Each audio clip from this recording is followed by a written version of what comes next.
Sponsored by the Big 98, Nashville's #1 for new country and the home of the Bobby Bones Show. Y'all not from around here, are you? Y'all not from around here, are you? so And Ricky Skaggs goes, y'all not from around here, are you? God, it's nice to be back on your show. It is so great to have Paul Reed Smith, the founder of PRS Guitars, Amplifiers, and Pedals, back on the show. But wait, he's got a new album also. And I ain't singing on it, and I like that. But you were playing on it. I did play and write on it, yes. Lions Roaring in Quicksand with Eightlock Band. That's right. 3 drummers, 2 guitarists, a bass player, and vocalist. 3 guitar players. 3 guitar players, because you have to have And a 3 vocal- for 3 to No, balance. well, actually, that wasn't a competition. But having Dennis Chambers and Juju House from Chuck Brown's band and Greg Granger from Whitney Houston's band all playing at the same time, all playing different parts, was a very interesting event. The first time it happened, we went to this stage at Maryland Hall, and Dennis wanted to try this tune. Yeah. And so I was standing in the middle of these snare drums and bass drums going off, and it felt like rockets going through me, and there were no mics. And I could hear Dennis sing. I didn't like it very much, but I wouldn't have traded it for the world because the feel was unbelievable. And I said, at the end of the rehearsal, we had written a tune for Dennis, and he goes, I said, what do you want? He says, let's record it. So we recorded Never Give Up on Living, and I said, at the end of the session, I said, what do you want to do? He says, let's do another one. And that, it was never, we're going to do a record, let's do another one, let's do another one, let's do another one. It took 3.5 years. Wow. It took 3.5 years, and we worked hard, all of us. And we would get together and go for it. I mean, they weren't arguments, but they were highly animated discussions. And it sounds like a live band. I mean, listening to this album, just like on Love and Happiness and on War and so many songs I can point to on this album, having you on as an artist now, Yeah, well, that's sweet. it sounds like a live album. It does. It does. I mean, It this does. was recorded in your studio? Yeah. You got a pretty good studio then. Finally, yeah. It got rebuilt 4 times. But we finally got it straightened out, and it sounds, we can make records there. Wow. So it's fascinating, actually. In the end, we ended up mastering it there, too. So getting all of it to work, like Love and Happiness. Right. Let's just use, the reason we did Love and Happiness, the Al Green tune, of the 4 covers that we did, is because it's the only tune I knew in the whole world that nobody young or old turns off when it comes on. Nobody turns Love and Happiness off. They'll turn off something else, but they won't turn that off. And that said something to me. Right. And I adored the tune, and we ended up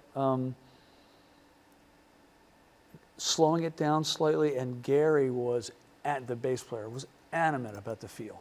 And we got it. We caught it. We caught the football. It's in the pocket.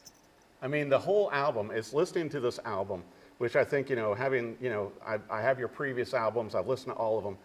It really feels like the best and the most organic album that you've ever put out musically.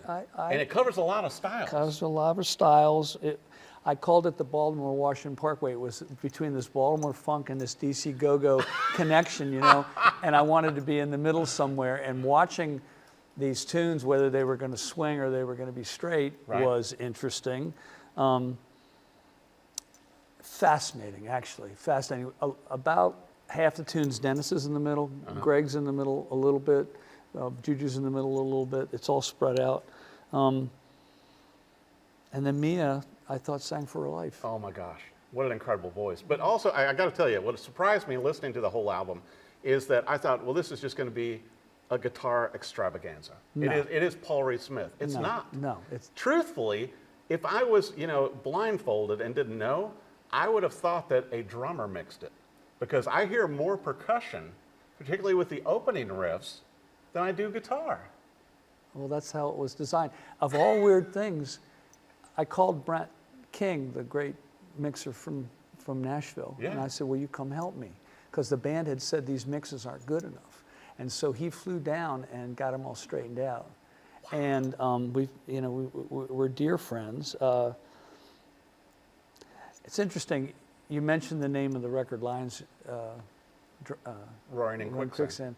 That's a line from Breathe, but That's how we feel. We feel really strong, and watching the Israeli war and the Syrian war and the Ukrainian war and all the other stuff going on in the world, it's especially with some of the racial stuff that's been going on in our country and the shootings. We feel strong, but we're clawing in quicksand. We're not drowning, but we don't really know what to do. And so we decided to make a social statement. There's a lot of social statements in here. I got that. Echoes. Echo sounds so good. It's just such a great mix. And also Breathe. I think, you know, once again, the lyrics are so poignant.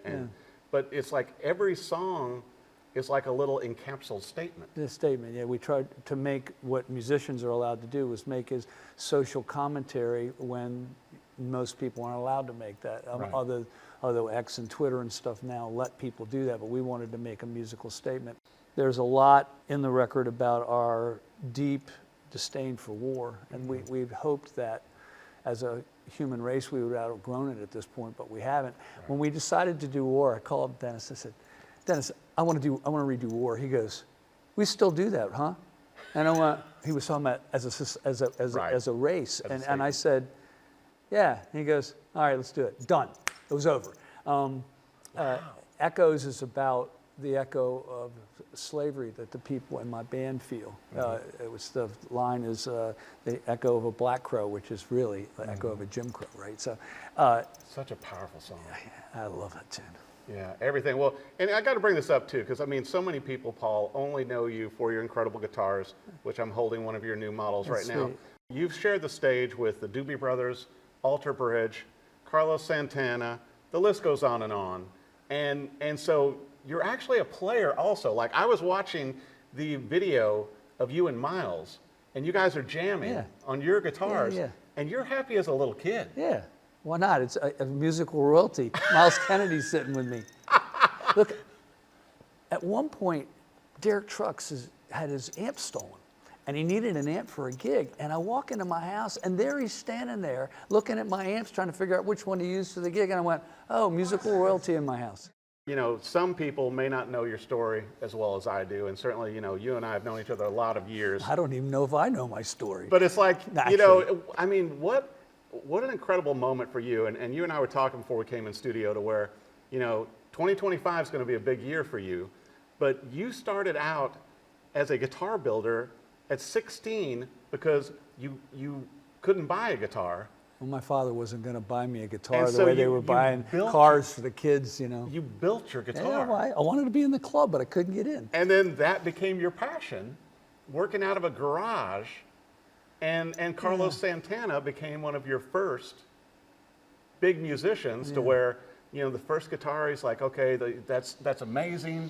And then you went on. And then by the fifth guitar, you proved yourself to Carlos Santana, one of the 100 greatest guitarists of all time, who still plays Paul Reed Smith guitars.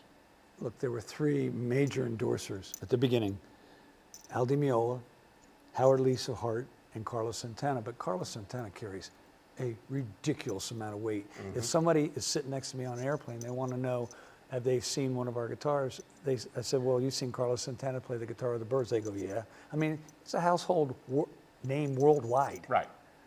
You know. But also, I got to bring this up to you, Paul, to where then it's kind of like from there, from your early beginnings in Annapolis, Maryland, to seeing your guitars on the Crossroads, or seeing your guitars on CMA Awards or ACM Awards and all over Nashville. How does that feel now as the progression? I feel proud of my people, proud of the fact that the musicians trust them, that people are willing to take risks and go out of the comfort zone of the Fender Gibson environment. And they're using tools that are doing a job for them. When Kev Moe played, who lives here in Nashville, played a PRS at Crossroads, and it was extraordinary, and it was doing a job for him. It was a tool for him to project this beautiful music that he was playing that night. I stood there proud. I texted him right there on the spot as he walked off the stage. Killed it, murdered it. You know, because he's really something. But I mean, you know, and I got to bring this up too, to where, you know, being at the NAMM show, you know, in Anaheim, where all the new music gear and everything's released, I remember being there when John Mayer, you know, was in your room, Yeah. and you were first releasing the Yeah. John Mayer. Now Yeah. you've released, you know, the SE Silver Sky and all this to where, but what was that like bringing on John Mayer with Paul Reed Smith guitars? Well, it started that he needed a tool to be in the Dead Company. And he went through everything that we had to get a tool to be able to do that Jerry Garcia sound that he needed. What was fascinating was when we released the Silver Sky, which was the second guitar. The first one was a Super Eagle. It blew up our website. I mean, broke it. He was getting 1,000 likes, not views, 1,000 likes a minute. Wow. And the website couldn't handle it. And I mean, we were all in the halls watching the numbers on the computer. So, just unbelievable. And then it broke. I mean, You broke the internet. what, he broke it. And he's doing it all from his cell phone, and he's got nobody doing it for him. He's doing it on his own. Right. I mean, the fact that you can hold a computer in your hand and communicate with the world the way he does is fascinating. I mean, he schooled me. He schooled me. We were laughing about it. I was like, well, I just got schooled again, because he has a worldwide listening audience, not just to his music, but to his communications, you know. Right. By the way, he's brilliant. Oh, totally. But speaking of brilliant, you know, when other guitar companies have unfortunately had to cut people and cut down in size and everything like that, No. Paul Reed Smith has not. No, when it gets tough, we go harder. Right. Why? Because it's like in a football game. If you're behind in the third quarter, you don't lay down. You work harder. That's one part of my company I'm really proud of. When it gets tough, we go harder. We go tougher. We dig. What can we do? We're not going to be a victim to the ups and downs of the marketplace. It's not cool. So, you know, we did $100 million last year. We'll do a little over $100 million this year. That's a long way from starting, you know, one at a time in my shop. In a garage, Yeah. to where when you open the door, it dropped down to 30 degrees? No, that was the second place. Yeah. The first place was a room about the size of you and me's area right here. To where you It had to was like a go outside garage and shop. sand stuff. It's like going, yeah, this. Yeah, well, it was a little cold when you opened the door. We had our coats on at the desk. But I mean, what an amazing thing to where, you know, I just saw where you've come out with a new amplifier for Mark Tremonti. Yeah. The 100-watt version, Yeah. MT100, because the smaller model, once again, blew up and did so well. I mean, you got into amplifiers and pedals because guitars weren't enough. Look, when Mark he wanted the 100-watt amp. I was like, why? He said, I'm a concert musician. And I'm sorry, I'm using 100-watt amplifiers for these huge arena stages, right? And I let he and Doug Sewell, our amp designer, do it, and I stayed away. And last night at this event that we had here in Nashville with all these Nashville guitar players, the amp they were playing through all night long was the Mark Tremonti 3-channel 100-watt. And they were using the clean channel and the middle channel and the high gain channel, but the middle one's got a lot of gain too. And they were getting tones that they could hear, not just the amp, they could hear the guitar they were playing, the differences in the guitars they were playing, and the differences in the sound of each of the people's hands. It does a good job translating. It literally is an amplifier. It amplifies what is being input into it. Some things are homogenizers. They just make everything sound the same. Right. This is not that. I agree. Well, and also I got to hear a lot of the NF53 and also Miles' signature model. Well, those were both built for this market, although the Miles thing's in between. Well, and I really enjoyed the story because, you know, when you speak, you know, everyone listens, guitar players, and it was interesting to me that with this new model, you were against it. You know, I wasn't. All right, look, so to give everybody last night I spoke to all the guitar players about their want for the NF53 guitar. Right. And it's not that I was against it. What I was against was that I didn't want to do a clone. Or a copy. I wanted to do something that fixed the problems and retained the magic. Right. And I thought that we accomplished that really well. I agree. And there was an extraordinary guitar player that I called out in the room, and he had done a video. I didn't know about his playing, didn't know about his talent, and I'm watching this video, and everything that we had wanted in the guitar to do, he had taken to it like a duck to water. I mean, he had just drilled it. And I called him out. Nobody in the room, there was at least 60, 70 guitar players Easily. in the room last night. Nobody complained that I called him out because they all know how good he is. Right. Oh my God. I mean, there's a new set of guitar players in Nashville that are killing it. They're murdering it. Look. But also you got into particularly the country music realm and everything to where originally Paul Reed Smith guitars were not welcomed. And so it took some time to break that glass ceiling, wouldn't you say? Decades. Look, if Carlos Santana walked into a session in Nashville holding a PRS, no one's going to stop him, right? But you've got a new young buck. They say, pull out your Tele or your Strat or whatever, or your Les Paul. And now that's not the case. At one point, something magic happened. There was about 50 guitar players in the room, same thing as last night. And they said, if we don't play our PRS, they erase our tracks, Paul. And I was like, what are you talking about? You can't say that. And they said, well, they're tuning the vocals so beautifully at the end of the session that if our guitars are not in perfect tune with the vocal, they have to retract the guitars. And with your guitars, we're not having to do that. And I knew I had moved the nut down. I knew that I had put the frets in the right place. I knew that it would intonate well. I knew that it would play in tune. And so it didn't surprise me, but what surprised me is what they said, if we're not using your guitars, they erase our tracks and we can't have that happen. I was like, oh my God.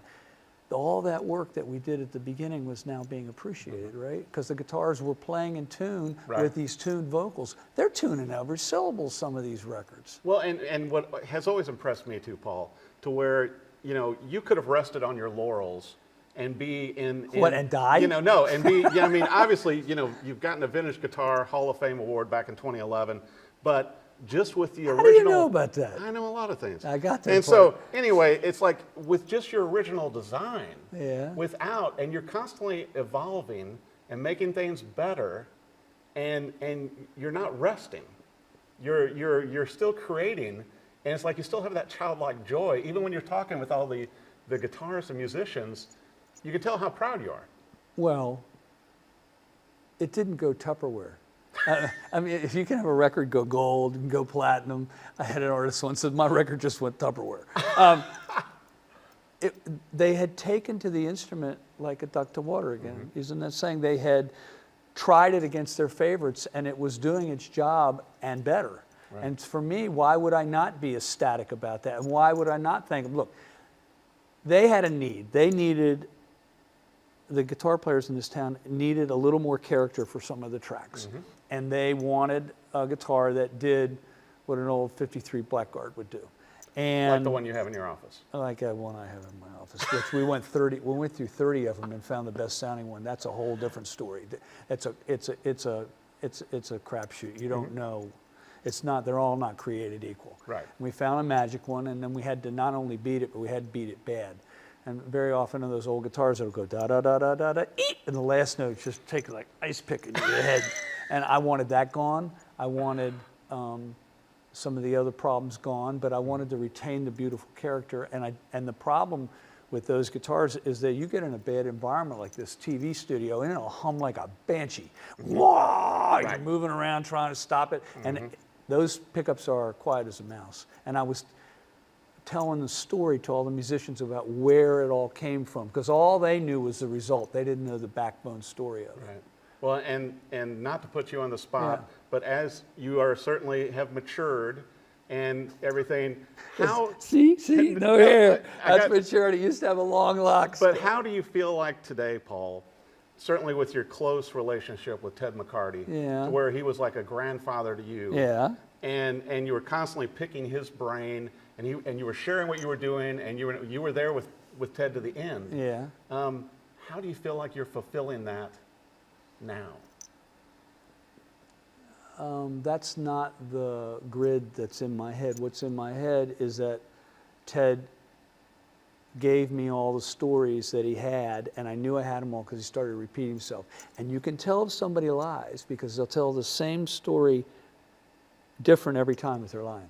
But if they're not lying, they tell the story exactly the same every single time. Right.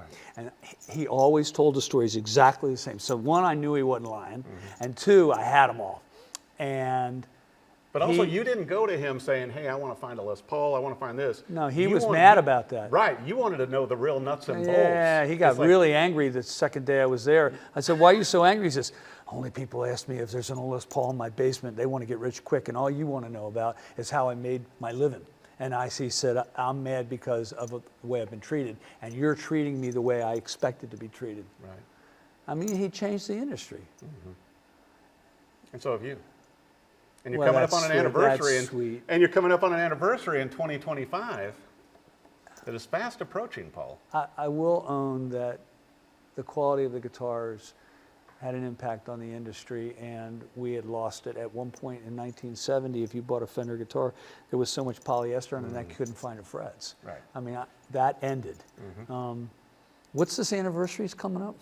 Well, you know, you launched in 1985, and then put 25 years with that. That would be 40, and then 2025. Just saying. I mean, just saying.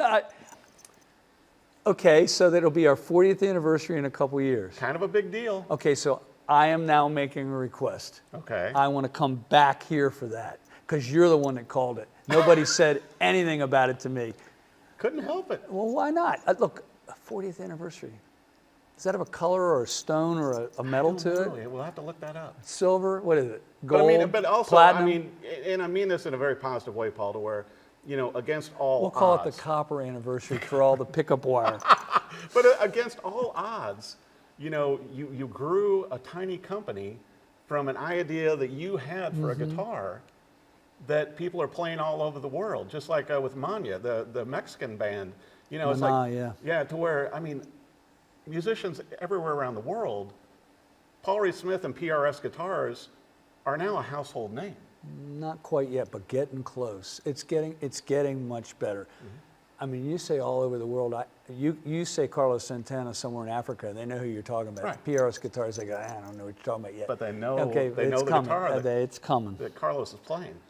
Look. And the Doobie Brothers.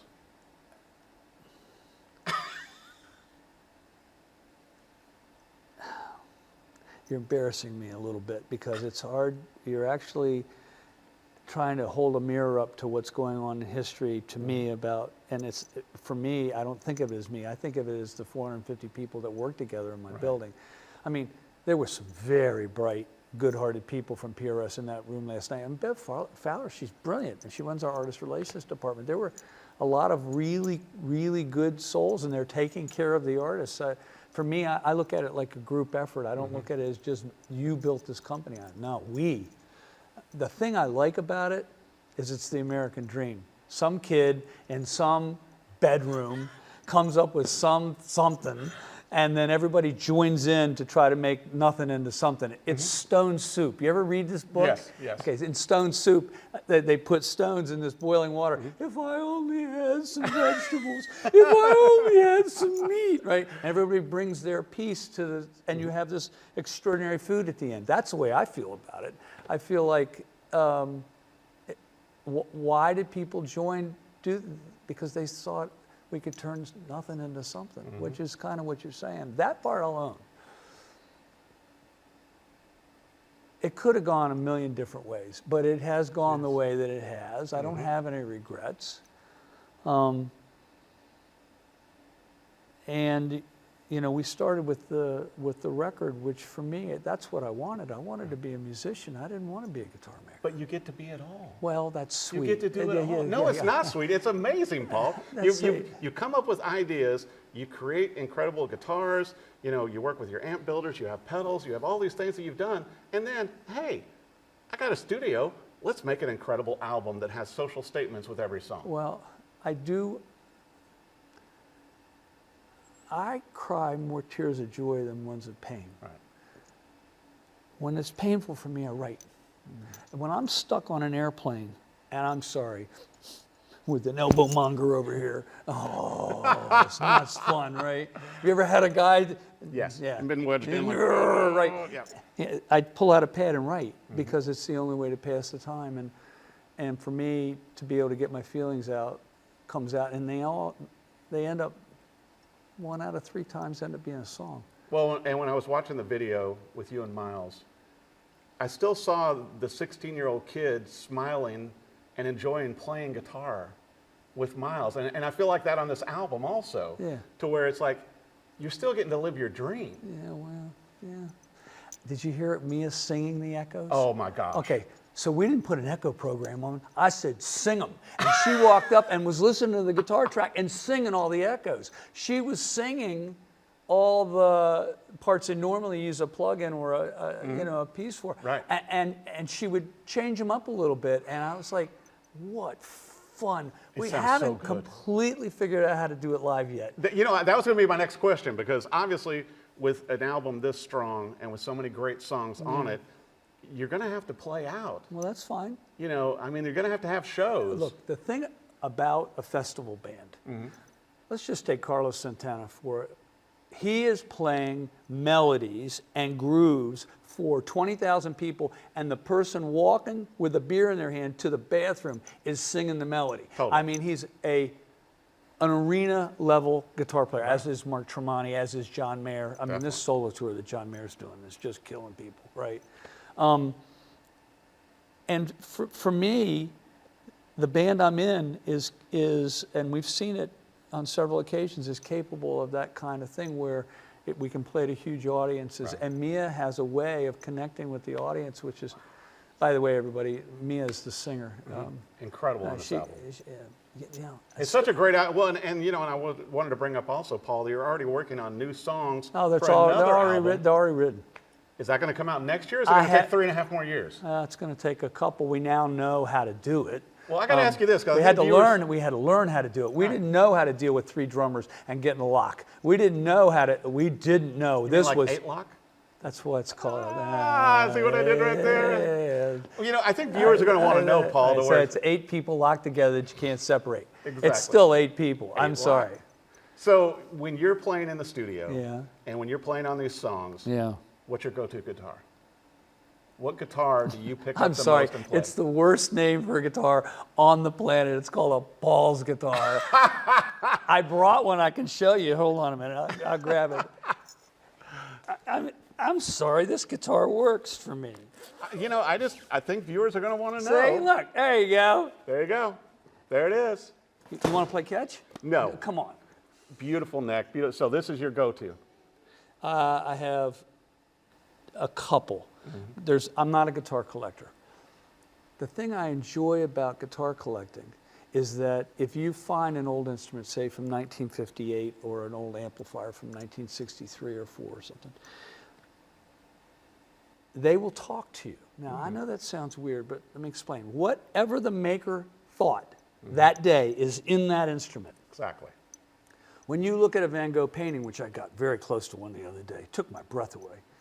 It's what he thought that day. Yes. That's where he was. And for me, when I get my hands on these old instruments, I want to know what these instrument makers and these amp builders were thinking. And I find that fascinating. But I don't collect guitars. Very, very, very often, I'll just give them away. One day, we were at the very first experience that PRS had where the world came to our factory. Right. And Al Di Meola was there. And he liked my guitar. He goes, whose guitar is this? I said, it's mine. He goes, can I have it? And I looked at him, I said, of course you can. You've never asked me for anything. They were getting ready to have the first Return to Forever tour. Right. And I looked at him, and then I got him. I said, well, I have a better one in the truck. He didn't like that very much. But I gave him the guitar, and he used it for the whole tour. He's actually... That's how in tune these artists are. They know really good instruments. They are attracted to them. You know, like right. Well, and also, like you say, they're tools. But also, think about what you just said. We were talking about Van Gogh, which I'm a huge fan, and certainly I've been known to collect a few guitars. But you're playing an instrument that you helped create. It's the worst name for a guitar in history, Paul's guitar. It's terrible. So Paul is playing Paul's guitar, I guitar know. on the album. It's not good. It's like the circle of life. Nah. does it get much better? Well, I like the tone of the guitar at the end of Driving at Night, me and I going back and forth. The fact that it's changing keys every 2 bars, that was Gary's idea. That was the bass player's idea. It was a blues originally. Right. You know, it went from G to C and then to D, and he goes, "Nah, we're going to B flat." I went, "What?" And the interplay sounds great. Yeah, well, that was so much fun to get that tone and to be able to get it recorded. Sometimes when you record something and it's in the can, and it's magic. The job of the engineer at that point in the mixer is not to ruin it, not to mess it up. Once a food's good, don't oversalt it. Don't ruin it. Yeah. So. Well, and I've got to ask you this question because typically it's like, well, where do you buy this Paul Reed Smith guitar, this Paul guitar? But no, this time, where can viewers go to buy, download? I hope this comes out on vinyl. Lions Roaring and Quicksand So with Eightlock. It's Eightlock band. Today we released I Can't Breathe, the single. Right. December 1st the record comes out. Tour next year. I hope so. We have the best booking agency in the country. And you have distribution. We have distribution. Oh, look, this never happened to me. The record company never wanted anything. Everything I did went Tupperware. No, sorry, Paul, no. You go back to making guitars. So guitars and everything will be on the side while this is going, No, guitars are not going to be on the side. The problem is that for us to not do it would have been a sin because we had all this music. Look, here's the really boiled down to the bone truth. I'm in an area which is the great home of the drummers. It's Whitney Houston's drummer and Santana's drummer and Chuck Brown's drummer and all these great drummers in the land of the drummers. And they all have something to say. But what they do for a living is get hired to make Steely Dan's music sound better, or Carlos's music to sound better, or Parliament Funkadelic to sound better, or whatever it is, right? And what I kept saying was, I don't want that. I want what you have to offer. And they go, what do you want? No. What are you going to give me? Right. And so I'm the lone one in the band going, I want more Mia, I want more Gary, I want more Greg, I want more Juju, I want more Dennis, I want more Michael, I want more Bill. I don't want you to do what you think I want you to do. I want it to be as character-filled as possible, as long as you're still in the pocket, as long as it's still making musical sense, as long as all that. And I pushed hard for it. Which is also what you've done with your signature models, working with other artists also. That's right. I want it's what Miles Kennedy wanted. It's what Similar John Mayer methodology, wanted. That's exactly the but same. something different. Yeah, well, Carlos Santana said something very interesting to me. He goes, you know, I live in an emotional world, and you live in an engineering world, and we have to learn how to communicate. And that's brilliant. That's deep. That is brilliant. He's right.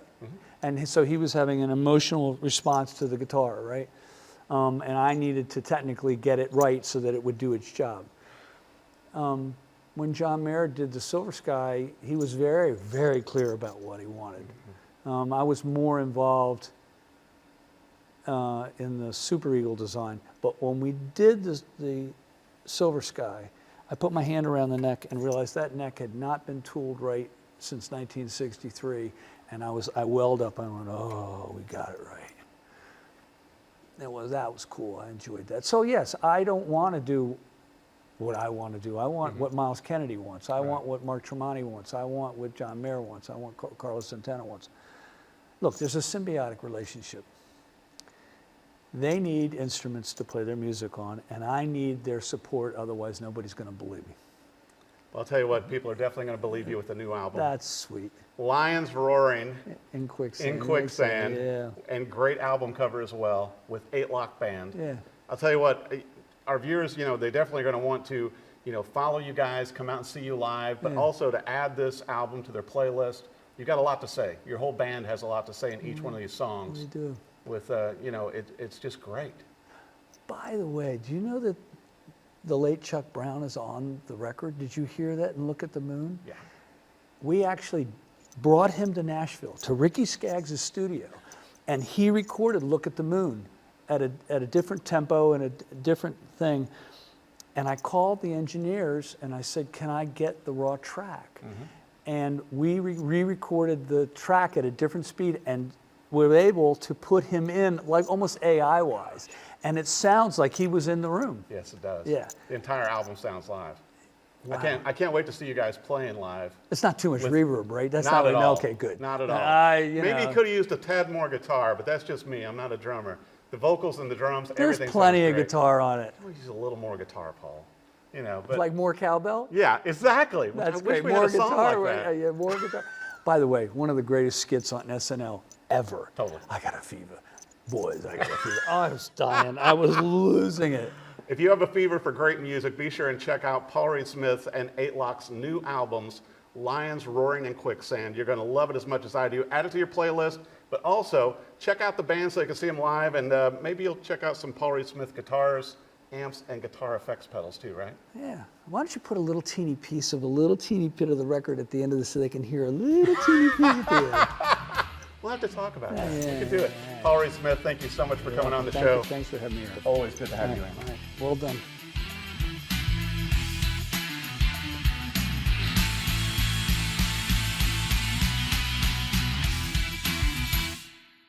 Sponsored by the Big 98, Nashville's #1 for new country and the home of the Bobby Bones Show.